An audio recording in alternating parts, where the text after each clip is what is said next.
नमस्कार दोस्तों। आज 15 अगस्त है, वह दिन जब भारत ने लगभग 200 वर्षों की गुलामी की बेड़ियों को तोड़कर आज़ादी की नई सुबह देखी थी।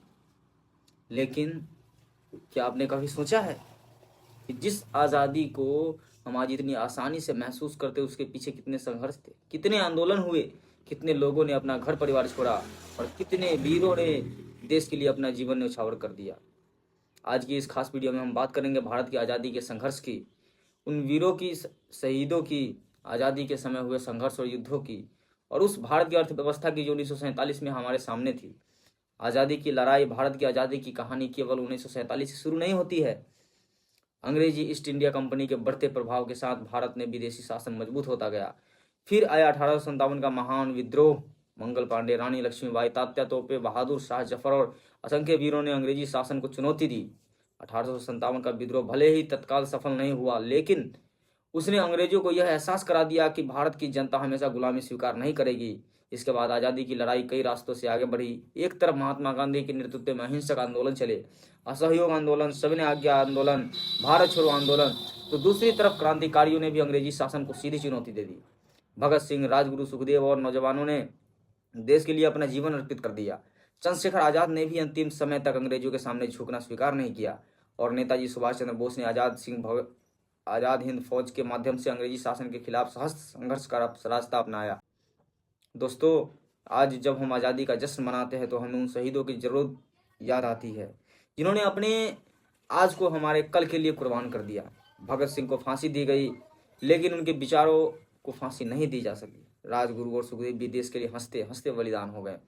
रानी लक्ष्मीबाई ने अंग्रेजों के सामने वीरता की मिसाल कायम की, और हजारों लाखों ऐसे स्वतंत्रता सेनानी भी थे जिनके नाम शायद इतिहास की किताबों में बड़े अक्षरों में नहीं लिखे गए, लेकिन भारत की आज़ादी की नींव में उनकी कुर्बानी भी शामिल है। इसलिए आज़ादी केवल एक तारीख नहीं है, आज़ादी एक जिम्मेदारी है। अब बात करते हैं भारत की। उस 15 अगस्त 1947 को आज़ाद हुआ था। उस समय भारत की अर्थव्यवस्था बेहद कमजोर स्थिति में थी। औपनिवेशिक शासन के दौरान भारत की अर्थव्यवस्था का बड़ा हिस्सा ब्रिटिश हितों के अनुसार चलाया गया। भारत मुख्य रूप से कृषि पर निर्भर था, औद्योगिक विकास सीमित थे, गरीबी और शिक्षा बड़ी चुनौतियां थी। देश का विभाजन हुआ, जिसके साथ लाखों लोगों का विस्थापन हुआ और समाज तथा अर्थव्यवस्था पर भारी दबाव पड़ा। लेकिन भारत के लोगों ने हार नहीं मानी। आज़ादी के बाद देश ने धीरे धीरे अपने पैरों पर खड़ा होना शुरू किया। बड़े बांध बने, कारखाने बने, शिक्षण संस्थान बनाए गए, कृषि में सुधार हुए, हरित क्रांति आई और धीरे धीरे भारत ने अपनी अर्थव्यवस्था को मजबूत करना शुरू कर दिया। आज भारत उस भारत से बहुत आगे निकल चुका है। आज भारत दुनिया के प्रमुख अर्थव्यवस्थाओं में शामिल है। हमारे देश में अंतरिक्ष से लेकर डिजिटल तकनीकी तक, कृषि से लेकर उद्योग तक, हर क्षेत्र में तेजी से बदलाव हो रहा है। भारत की डिजिटल अर्थव्यवस्था ने करोड़ों लोगों के जीवन को बदला है, लेकिन इसका मतलब यह नहीं कि हमारी सारी समस्याएं खत्म हो गई। गरीबी, बेरोजगारी, महंगाई, असमानता, शिक्षा और स्वास्थ्य जैसी चुनौतियां आज भी हमारे सामने हैं। इसलिए आज़ादी का असली अर्थ केवल यह नहीं कि हम विदेशी शासन से मुक्त है।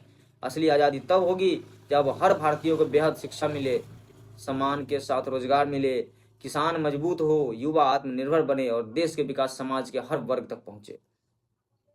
तो दोस्तों, 15 अगस्त हमें केवल तिरंगा फहराने का अवसर नहीं देता, यह दिन हमें याद दिलाता है कि यह आज़ादी हमें विरासत में मिली जरूर है, लेकिन इसे मजबूत बनाए रखना हमारी जिम्मेदारी है। जिन शहीदों ने अपना आज हमारे कल के लिए कुर्बान कर दिया, आइए हम उनके सपनों का भारत बनाने का संकल्प ले। एक ऐसा भारत जो मजबूत हो, आत्मनिर्भर हो, ईमानदार हो और दुनिया के सामने गर्व से खड़ा हो। आइए इस स्वतंत्रता दिवस पर हम सिर्फ यह ना कहें कि भारत माता की जय, बल्कि अपने कर्मों से भी साबित करें कि हम अपने देश के लिए कुछ अच्छा करने के लिए तैयार हैं। आप सभी को स्वतंत्रता दिवस की हार्दिक शुभकामनाएं। जय हिंद, जय भारत।